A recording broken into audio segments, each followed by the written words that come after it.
The hammers are another disappointing weapon class in this game. These things get pretty poor range, pretty poor damage, not that many weapon skill options, their power sensing movesets are just horrendous, and they also don't really get good stagger damage as well. Like, they get really good stance damage, but their stagger potential is just not there for some reason. Like, you'd think those two things would be synonymous, but they're just not. Like, even power stance katanas can stagger enemies very well, but power stancing hammers are like the most sluggish, slowest moveset that stagger basically nothing. Now, the hammers basically have one good thing going for them, and that's going to be their stance damage. And the best way to actually go around stance breaking types of builds would be with either charged heavy attacks or guard counter builds. And thankfully for the hammers, they actually get really quick charged heavies or guard counters, both one-handed and two-handed. So if you want to optimally build around your hammer, you're going to have to go into one of these two different options. Unfortunately, if you actually wanted to have like a light attack build or a power stance build, jumping attacks, skill spamming, almost every other weapon class in the game is just going to perform better than the hammers do. I don't know why these movesets haven't really received like a speed increase. Like, they also didn't even get benefited off the recent patch with the uncharged heavy attack changes. But there are a handful of really good hammers in this game. Some of them are going to be in the S tier, as we will get into today, ranking all 16 of them from worst to best based on how well they perform and how useful they are in PvE. Starting off at the bottom, the VARRE'S Bouquet, which this is potentially the worst weapon in the entire game. This hammer gets some of the worst range in class, and it just gets horrendous damage. Like, this thing at max level plus 10 gets 112 base damage, which that is quite literally like the worst base damage in the entire game. Even the Smith script dagger gets higher base damage than this dog shit piece of trash. Now, the redeeming factor is that it actually does get passive bleed, gets an arcane scaling, and can be buffed. So you can pair this thing alongside Blood Flame Blade or Bleed Grease, go into a lot of arcane, and you can proc bleed really quickly. Now, the thing is, your damage is going to be awful, and you're using a hammer. So with these hammer speeds, you're not going to really be proccing bleed that fast anyway. And even if you do, that's going to be your only source of damage. Like, bleed is the best status effect in the entire game. But if bleed is your only source of damage, then it's not good. You want to accompany bleed alongside some good damage, because you're going to get better synergy with all the bleed types of buffs. And that's what makes a really broken build. And also, another annoying thing about this weapon is that it gets stuck with Blood Tax, which Blood Tax is an amazing skill, but it's not unique. And why would I want it on a hammer? Like, this thing gets awful range. Like, I'm not going to hit anything with this. I don't know why this thing didn't get some cool flower type of skill. But yeah, I think the only purpose of this weapon actually existing is just to be a meme. And that is literally it. Number 15, the Mace. Now, for the next few weapons I'm going to talk about, they all suffer from the exact same problem, in that they're just utterly useless. These hammers are just like out-damaged by a lot of other hammers and offer like nothing unique. And even if they do offer something unique, it just makes it a worse version of the other types of hammers. Like, most of the time when it comes to these infusible weapons, I could probably always end up thinking of a reason to justify its use. But for the Mace, there is literally nothing I can think of. You would only want to use this weapon because you think it looks cool, and that is it. Because this thing gets some of the worst range, gets some of the worst damage, and as I mentioned with hammers, the best things about them are going to be their charged heavy attacks or their guard counters, and this thing just gets a really slow charged heavy attack. It gets a unique heavy attack animation, and it's just slower than like the regular heavy attacks, and it doesn't get higher motion values, doesn't get bonus stance damage. It's just like a flat out worse version of a regular hammer. Now, you can get it very early on, but there are other hammers in the game that you can acquire very early on, like the Morningstar. This one just gets more damage, gets bleed, and gets a better moveset. Number 14, the Curved Club, another completely useless hammer in this game. It gets the average hammer moveset, it gets very mediocre range and damage, and you have to farm for it. And as I mentioned with the regular Mace, you can just go use the Morningstar. You can pick this up right at the beginning of the game, don't have to farm for nothing, and it's going to get more damage, get the better moveset, and get bleed. Like, the existence of the Morningstar makes so many other types of hammers just useless, purely because it's just really good, and you can pick it up right at the beginning. Which leads me into number 13, the Regular Club. Now, this weapon can be the earliest hammer you can acquire because it is of a starting class, and it also does get a unique light attack combo. Now, the thing is with this unique light attack combo, it's not even faster than the regular hammer light attacks. In fact, for some of the attacks in the combo, it's literally slower, and I would just rather have the regular hammer moveset because that one has horizontal swipes, which is better for hit detection. Now, the first attack is a little bit faster, and if you did notice that you have more consistency with this type of moveset, then you could just go use this regular club. Now, the reason why I'm going to put it into the D tier still is because it gets some of the worst damage out of all the other infusible hammers, and the Stone Club exists. Stone Club is basically the exact same thing, but with just much more damage and much more range. The only downside of the Stone Club is that you have to farm for it, so if you didn't want to farm for a weapon and you wanted this light attack combo, you could go with the regular club, but as I mentioned, I think like the normal hammer light attack combos are just better anyway. Number 12, the WARPICK. Now, honestly, I wanted to put this thing at the very bottom because no other weapon or no other hammer really makes me upset as this one. I think the only other weapon in the game that pisses me off more is probably the Greatsword of Radahn. Now, the reason why I'm so mad about this weapon is because it looks so cool. Like aesthetically speaking, I love hammers. I love the design of this weapon. I like how small and compact it looks. I just think it looks really cool, and it does piercing damage as well. Like this thing has the potential to be one of my favorite weapons in the entire game. But the thing is, it just gets so many downsides. It gets the worst range and the worst damage out of all the infusible hammers, all while retaining the exact same hammer moveset. Like this thing should have definitely had a boosted speed in terms of its moveset. It should have been like the hand axe for like the regular hammers. Like you get a lot less range and a lot less damage, but you just get a better light attack combo that actually has decent DPS. Like this weapon's light attack combo should just be the highest DPS out of all the hammers. It would actually give it such a perfect use. And it would probably even make it an S tier option with how much stance damage hammers can do. Now the thing is, it actually can be the highest damaging hammer in the game because it does do piercing damage. If you get a counter attack with the Spear Talisman, it can out damage the rest. But the thing is, it's not by much because it has such low AR and low damage. Even if you actually land a counter attack like 80% of the time, which is obviously like basically impossible, it's still not going to out damage some of the best options in the game for the hammers. It's just so upsetting. Like this thing should just have a much faster moveset. If they just gave it the hand axe moveset, this thing would be peak. Like we were so close. At number 11, the Monk's Flame Mace. Now this is actually the lone dexterity based hammer in this game. So if you actually wanted a dexterity based striking option, you could go with something like this, because obviously it does have a very low strength requirement. Now the thing is, it's still going to be a hammer, and there are like plenty of really good dexterity based options out there that do striking damage. And honestly, even if it doesn't actually scale best of dexterity, in this game you can just make all these weapons infuse into dexterity anyway. And if you wanted a hammer as a primary option, you're just better off going with the other ones that scale best of strength, because you could just two-hand them and just get so much more damage. Now in terms of like the moveset, it is basically identical except for the heavy attack, which as I mentioned is the best part about the hammers because they're really fast and do some high amounts of stance damage. But for whatever reason, with this stupid ass weapon, it gets this goofy ass heavy attack animation. Like what the fuck even is this shit? It just looks stupid, and it's such a long animation to the point where it's just not even worth using at all. Like just use all the other hammers. They're gonna do more damage and be faster. Like this thing does get the slightest bit more motion values, but it's still not even noticeable. Don't know why this thing didn't get like a unique skill or actually get like a bonus effect with this heavy attack that like boosts your damage or something like that. I don't know, but this thing is like borderline useless.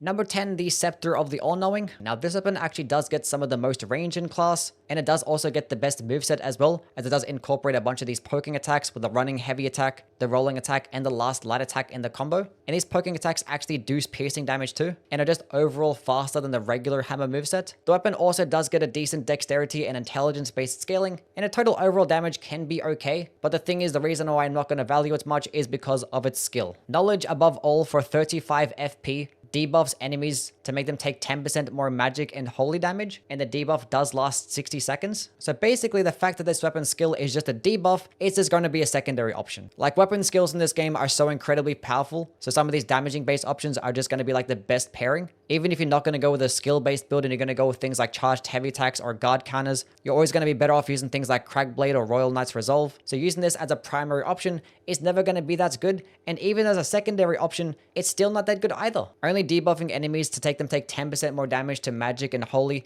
is not really that big of a difference, especially because it actually does include the buff onto yourself. Like I don't know why it has to be self-inflicted too. Like the skill is very easy to use, it's very easy to apply the debuff, and if you did have like an intelligence or dexterity build, you're more likely than not going to have the requirements for this weapon, and you could just use it at the start of every single fight and you could just do 10% more damage. Now it probably requires you to hard swap every single time because you don't actually leave it on, so it might be a little bit inconvenient, but it is just going to be more damage to these magic builds, which I guess is kind of cool. Now in terms of the holy debuff, it's obviously not going to be that useful because how often are you going to actually spec into 21 intelligence and 18 dexterity with a build that utilizes holy damage? I don't know why this thing wasn't a catalyst weapon. I don't know why this thing didn't have an intelligence and faith-based scaling. It probably would have made more sense and made this weapon a bit more useful, but at least it does have some type of use.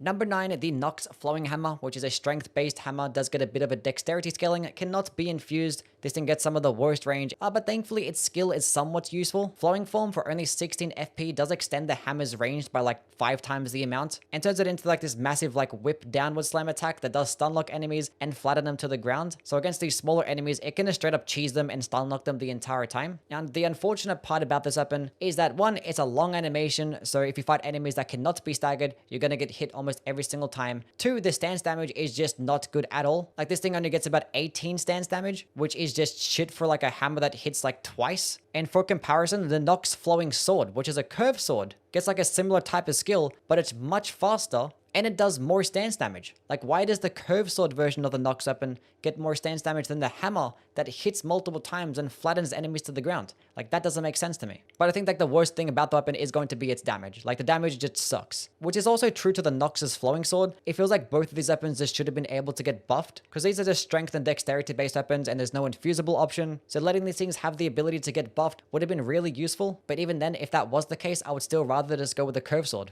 Number 8, the Ringed Finger, which is another strength-based hammer that cannot be infused. Now, this one actually does get to the most range in class, and it definitely is very noticeable. Its total overall damage is pretty decent. A lot of the other infusible hammers are going to out-damage it, but this thing also does retain a pretty decent dexterity scaling, so at these really high levels, it can get some decent amount of AR. It does also get the regular hammer moveset, and for some reason, it gets striking damage. I kind of wish this thing got like both striking and piercing damage, because it does have like a little bit of a fingernail, which yes, is disgusting, but I feel like it should be doing piercing damage. But in terms of its skill, claw flick for only 14 FP, it does like make the finger like go really large and girthy, then it just like flicks enemies away. And this actually can like stun lock smaller enemies and can send them flying too. Now thankfully it actually does do some decent damage and do 30 stance damage, so it is just going to be a much better version of the Nox's flowing hammer. Now the unfortunate part is it does not have that good of range and it is a longer animation. It does get some good hype armor, so if you actually are struggling with some types of enemies and reading their movesets, you could potentially trade out with this. But the thing is, I think that's its only use, just like being able to cheese like smaller, quicker types of enemies. Because otherwise, I would just rather go with a charged heavy attack. The charged heavy attack literally does like 10 more stance damage and a much faster animation, and it can potentially do more damage as well. And if you are going to go with a charged heavy attack, going with the infusible hammers are just going to be the better option. If this thing did get some piercing damage, I might consider it a bit more useful. Or if this skill actually had more stance damage than the heavy attack, it would have been pretty cool too. But unfortunately, a B tier is the highest that can go. Number 7, the hammer, just the normal regular hammer, and unironically, if you just wanted a regular normal hammer experience, this is the option for you. Out of all the infusible hammers, it gets the most range, and it gets some of the most damage, and you don't have to farm for it as well, all while retaining the normal regular hammer moveset. So if you don't care about farming weapons, you don't care about status effect builds, you don't care about these fancy movesets, just go with this regular hammer. Like, this is just the best option. It's reliable, it's great, you can't go wrong with it. There's basically nothing bad I can say about it. Now, optimally speaking, I'd rather just go with the other options that can just do more damage or actually get bleed as a passive effect despite its less range. But yeah, this thing is perfectly fine. It's just a hammer. Like, I don't know. Number 6, the ENVOY'S Horn, which is a holy based hammer. Does actually get a C scaling in strength, dexterity, and faith. Does scale best off that strength stat. But I do recommend going into a lot of faith because that is what the skill actually scales off. And Oracler Bubble for only 6 FP. It just shoots out like a singular bubble, and it's like a slow-moving tracking projectile. And the thing is, if you stack up with all these different types of holy damaging buffs and have a lot of faith, this thing can actually do some very decent damage. And for a projectile that's easy to use, very cheap, pretty quick, and has some nice tracking, it's going to cheese a lot of different types of bosses. It's not going to be the most amazing DPS by any means. But as I always mention, projectiles just cheese the game, especially if they have good tracking like this. You can just sit at further distances and just keep picking enemies off one at a time, or just kill bosses without even having to engage with them. Like, this thing is honestly really good. Now, the reason why I'm not going to put it any higher and it's only going to get a lower A tier is because it is still split holy damage, which despite it being a lot better in the DLC, in the base game, you are going to notice that you're just lacking a lot of damage. And there are a bunch of different like faith-based projectiles out there that can be almost just as easy to use, but just can do a bunch more damage. But honestly, if you haven't already used the ENVOY'S Horn, I recommend that you do. It's actually pretty good. Number 5, the Morningstar. Now, this is a very solid early game option. You can pick it up right at the beginning of the game, and the existence of the Morningstar just makes almost every other infusible hammer just useless, because this thing actually does get some very solid base damage, gets passive bleed. But yeah, I just recommend picking up the Morningstar basically every single playthrough, because there's going to be plenty of times that you end up going through like an early game dungeon or catacombs and fight these miners or undead enemies, and you feel like you need striking damage, and then you can just like switch to the Morningstar. And honestly, it can perform very well throughout the entire game as well. Now, it's not going to be the highest damaging hammer by any means, and it can just be directly outclassed by the Spiked Club, because that is another passive bleed hammer, but that one can just get more range and more damage, and is more damage and charged heavy attacks, so it kind of just directly outclasses it. But the Morningstar does have a couple of uses. One, as I mentioned, you don't have to farm for it, you can just pick it up right at the beginning. And 2, it actually does have the best moveset. The Morningstar does share the same moveset as the Scepter of the All-Knowing, and then it gets the poking attack moveset. Those running heavy attacks come out really fast, and they actually do piercing damage as well. The weapon actually doesn't state it in the description, but all these poking attacks actually do piercing damage, which is obviously great for variety. And every single one of these pokes, the running heavy, the rolling attack, the last light attack in the combo, they just all come out much faster than regular hammer attacks. So if you are a person that does use a lot of like running attacks or rolling attacks, I honestly recommend us going with the Morningstar. Now, as I did mention, if you are going to build around hammers, and I'm going to mention this a couple more times, you probably want to go with a charged heavy attack build or a guard countering build. And in that case, you're just better off going with another type of hammer that just gets more damage. Number 4, the Spiked Club. Now, as I mentioned with the Morningstar, this one just directly outclasses it in terms of damage, range, and also its heavy attack. Now, the downside is that you do have to farm for it, but it is not that hard of a farm. A lot of demi-humans do drop it. And if you actually wanted to have a bleed-based hammer, go with an occult infusion or go with a heavy infusion with blood flame blade and proc bleed pretty quickly, I'd recommend us going with this, especially if you are going to go with a charged heavy attack build, because a Spiked Club actually does get a unique charged heavy attack. It does actually get some weird diagonal swipe with some funny animation, but the thing is, this is literally faster than a regular charged heavy attack that the normal hammers get, and it actually gets bonus motion values to where it actually does more damage as well. It's not that much more, but it actually can make it outdamage a lot of other hammers, and obviously just doing it faster, which is really good. Now, the reason why I'm not going to put it into the S tier is because, unfortunately, it's a hammer. So it's not going to be able to proc status effects that quickly. The movesets are not that fast, and if you're going to go with charged heavy attack builds or guard countering builds, you're not going to really be hitting that many times. So that means you're not going to really be benefiting much off that bleed. You probably end up proccing bleed at least like one time for every single boss fight, which obviously is very handy, but it's not going to proc bleed anywhere near as quickly as some of the other options in this game. So honestly, in the long run, if you actually wanted to go with a charged heavy attack build or a guard kind of build, I recommend just going with the Stone Club, which the Stone Club is going to be at number 3. This is just the best infusible hammer in my opinion. It does get some of the most range and it gets the most damage out of all the infusible hammers in basically every single infusion. And with hammer's amazing stance breaking potential, you're going to get lots of critical attacks off, and going with these like elemental builds with really high amounts of AR means you're just going to get lots of damage off these critical attacks. So the Stone Club is just going to be the best option for that. Now, it actually does share the exact same light attack combo as the regular club. Now, as I did mention, I don't really like this light attack combo more so than the regular hammer because the speeds are basically identical, but the regular hammer gets horizontal swipes, which is better for hit detection or potentially hitting multiple enemies at once. It's honestly not that big of a difference, and the Stone Club does actually swing a bit faster on the first initial attack, which might be the most important one. But as I've been mentioning with hammers, the best way to build around them is with charged heavy attacks or guard counters, and the Stone Club is just going to be that one for you. It's not going to be a faster heavy attack than the Spiked Club, but it's not that much slower, and it just does a lot more damage. And also, if you are going to go with the deflecting build, this one actually has great synergy because it does have the best blocking amongst all the infusible hammers. And with how fast these guard counters are and how much stance damage they do, it makes for a very solid pairing. So yeah, good old crack blade infused Stone Club, just putting rocks on top of your rocks and is like bonking everything, unironically is an S tier option in this game. Number 2, the Flowerstone Gavel. Now, when the DLC did come out and this weapon was released, I wasn't that big on it because I really wished that it had like some split lightning damage and a faith-based scaling. I was like convinced that it would just be better with that because it would have better synergy with the lightning-based spells because the skill of this weapon can debuff enemies to make them take more lightning damage. But I did just recently do an Ash of War only run with this weapon, and honestly, now I'm convinced that it actually is better with an arcane scaling than it actually is with a faith-based scaling. And I will actually explain this, but to start off with, it actually is a piercing damaging hammer. Does this get the regular hammer moveset, which obviously, as I always mention, piercing damage is like the best damage type in the entire game. So obviously it just like makes it better than like a regular hammer already. I don't know why I didn't get the poking attack moveset like the Morningstar has. It would have made like a lot of sense to have like these running poking heavies or like the poking rolling attack. Would have made the animation a little bit faster, but it still gets piercing damage, which is nice. Does get a split arcane and strength based scaling. Does scale pretty much evenly on both. So if you actually wanted to go into a pure arcane build, you can do that and retain some pretty respectable damage. And in terms of its skill, Flower Dragon Bolt, it shoots out a high damaging red lightning projectile attack that tracks right towards the enemies, and it actually does debuff them to make them take more lightning damage too. Using the uncharged version makes them take 12% more damage, and the fully charged version makes them take 17% more damage, and they both do last 20 seconds.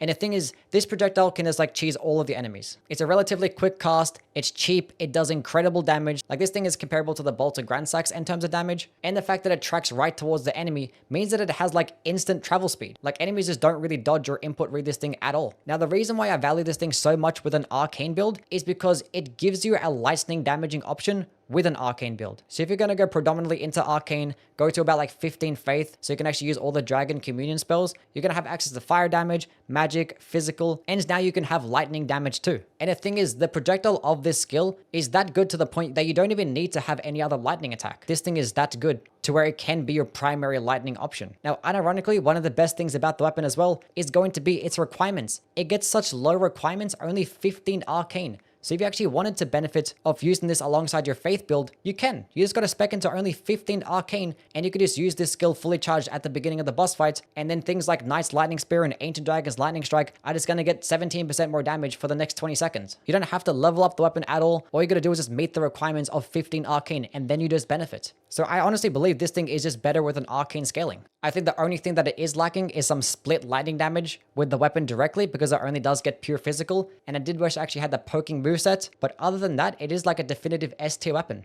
And at number 1, the MARIKA'S hammer, my personal favorite weapon in the entire game. And it's purely because this thing just like looks badass and it's off my favorite boss, and hammers and like holy damage are like my favorite things in the game. They don't really like me back and they're not that good, but they're just really cool looking. But thankfully, the MARIKA'S hammer is actually peak as well. It is a primarily strength-based weapon, does get a bit of a faith-based scaling, but when building around this thing, you just go all into strength. It does just get the regular hammer moveset, and once again, I kind of wish this thing got the poking movesets like the Morningstar gets, with the running heavy attack poke and the rolling poking attacks, because when Radagon uses the weapon, he actually gets poking attacks, so I don't know why we didn't. But yeah, the best thing about the weapon, and the reason why it's going to be a very high S tier, is going to be because of its skill Goldbreaker. This thing for 26 FP just basically fucks up the entire game. You become airborne, of which you get infinite hype realm. You basically never get staggered out of it, come crashing to the ground in a massive AoE that sends smaller enemies flying, does amazing damage, does some decent stance damage, and if you actually hit with this thing at point blank range, it does over 40 stance damage, which is like more than like a Colossal Sword Lion's Claw. Like, this thing is just insane. Like, it cheeses all types of smaller trash mobs, and it cheeses bosses as well.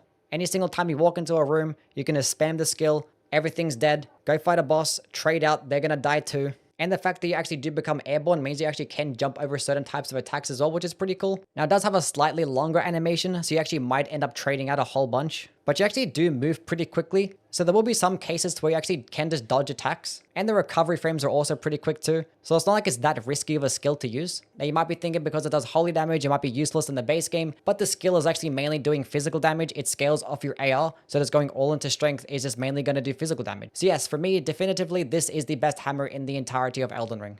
Okay, that is the list now completed. As always, let me know what your opinions are down in the comments below. The next ranking video is going to be the flails. Oh boy, that's going to be a fun one. There's not going to be many, so it probably wouldn't be that long of a video. And then we're going to do the great hammers afterwards. So if those things do interest you, please do like and subscribe. And yeah, catch you guys around. Bye.